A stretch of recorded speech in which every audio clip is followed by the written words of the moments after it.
Usaha menaik taraf fasiliti kesihatan luar bandar di Sabah terus menunjukkan perkembangan positif. Hampir 100 buah klinik dive telah atau sedang disiapkan sejak tahun 2023. Menurut Menteri Pembangunan Masyarakat dan Kesejahteraan Rakyat Sabah, Datuk James Ratib, kerja naik taraf itu melibatkan klinik-klinik yang dikenal pasti sebagai daif dan memerlukan penambahbaikan segera. Beliau ditemui media selepas merasmikan Kolokium Kesihatan Awam Sabah kali ke-17 tahun 2025 di Kota Kinabalu. Daripada jumlah keseluruhan 130 buah klinik, 97 buah klinik telah atau sedang dalam pelaksanaan, manakala baki 30 lagi dirancang dengan peruntukan tahun 2026. Jelasnya inisiatif itu telah dimulakan secara berfasa sejak tahun 2006, namun hanya memperoleh suntikan peruntukan lebih besar bermula 2 tahun lalu. Datuk James menyifatkan pencapaian itu sebagai satu perkembangan terbaik dalam usaha meningkatkan capaian dan kualiti perkhidmatan kesihatan luar bandar.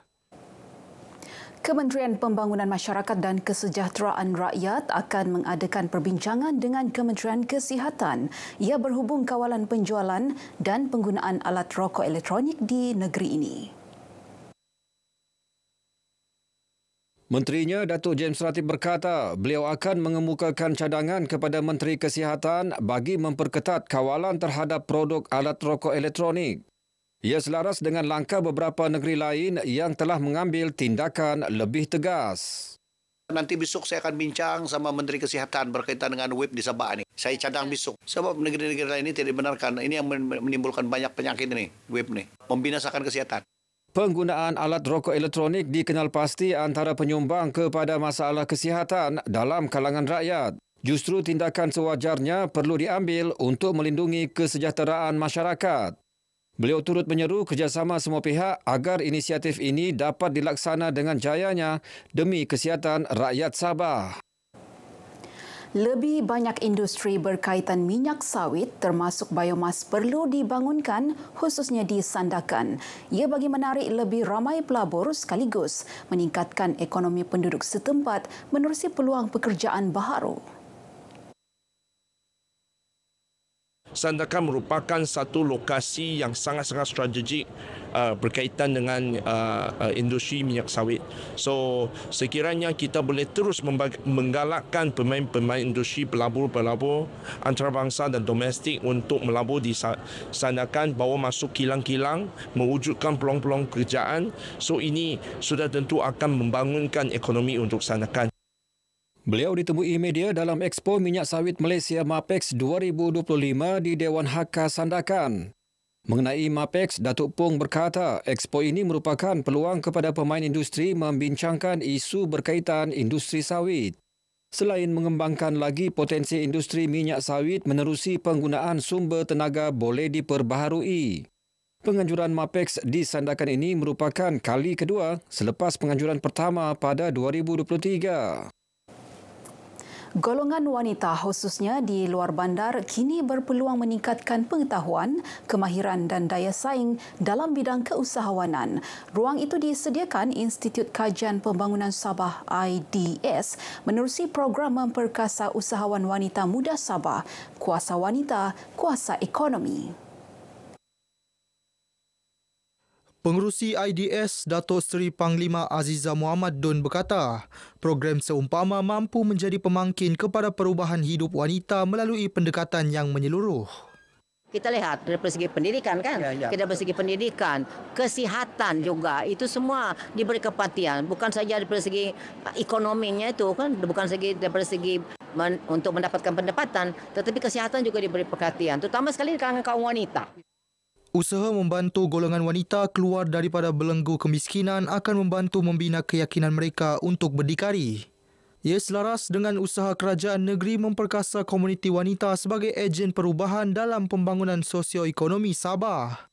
Justru lebih banyak kajian perlu dilaksana bagi membantu golongan miskin khususnya wanita agar mereka turut sama memacu ekonomi ke peringkat lebih tinggi.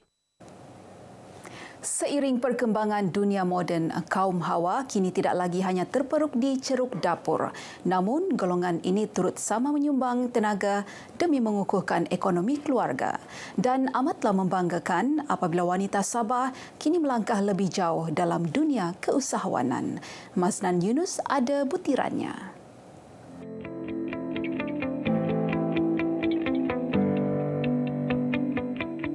Usaha memperkasa usahawan wanita ini dilaksana menerusi jelajah memperkasa usahawan wanita muda Sabah. Dengan matlamat, usahawan wanita muda bukan sekadar membangunkan perniagaan, malah mencipta impak sosial lebih besar.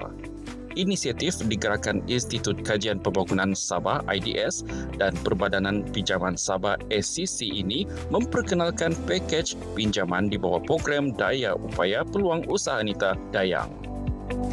Matlamat utama program ini sebenarnya adalah untuk mencapai kesaksamaan itu supaya kita memberikan peluang dan juga platform kepada wanita supaya sama-sama dapat menyumbang kepada pertumbuhan ekonomi negeri Sabah sama seperti lelaki, sebab itu menguntungkan semua orang. Dan program ini bukan setakat kita memberikan kemudahan pinjaman, tetapi dia juga akan ada mentor-menti program untuk dapat membantu mereka menjadi usahawan yang berjaya. Dayang bukan sekadar pinjaman bagi memulakan perniagaan, sebaliknya satu ekosistem sokongan berterusan mencipta jaringan keusahawanan. Inisiatif yang disediakan oleh kerajaan, macam yang sekarang ni ada program Dayang kan? Jadi kita mau usahawan-usahawan terutama golongan wanita jangan berputus asa, tingkatkan ilmu dan berani mencuba.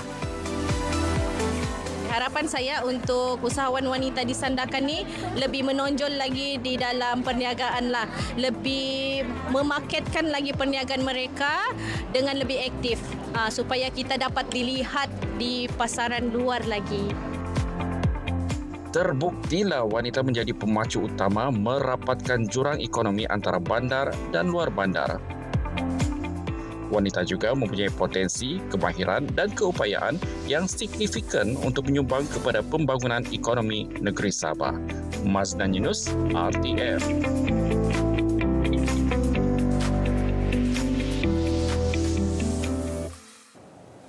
Bulan Dakwah Sabah bukan sekadar pengisian rohani, malah program yang bermula 5 Julai ini akan menjadi landasan penting dalam memperkukuh perpaduan ummah serta meningkatkan kefahaman Islam di seluruh negeri. Program Anjuran Pertubuhan Islam Seluruh Sabah usia itu bersempena sambutan Ma'al Hijrah peringkat negeri Sabah yang dijadual berlangsung pada 27 Jun ini. Ia akan diserikan dengan pelbagai aktiviti keilmuan dan keagamaan. Antaranya ceramah umum, forum perdana, bengkel ilmu dan aktiviti komuniti yang dianjurkan dengan kerjasama pelbagai pertubuhan bukan kerajaan NGO Islam dan agensi kerajaan. Kita akan menjemput juga beberapa penceramah yang memang terkenal seperti Datuk Badlisha, Datuk Kazim, itu Samsul Debat, kemudian Zul Ramli, untuk kita gerakkan ke seluruh negeri Sabah. Sandakan sebelah Pantai Timur, atau Ladatu, mungkin Sempurna, Tawau, Keningau, kemudian zon Telaman Bawah, KK, dan secara keseluruhannya dalam masa tempoh Julai dan Ogos. Mungkin sampai awal bulan 9. Penganjuran Bulan Dakwah Sabah juga selaras dengan semangat Ma'al Hijrah yang menuntut anjakan pemikiran dan nilai dalam kehidupan umat Islam. Sementara itu, inisiatif pembugaran usia diperhebat dengan penubuhan jawatan kuasa dakwah dan pelantikan pengarah dakwah. Baik, sekian paparan Berita Pagi Sabah kali ini. Menyusul selepas ini Berita Pagi Sarawak bersama Lydia Yusrina. Dari sungai hingga segara, Palestin pasti merdeka.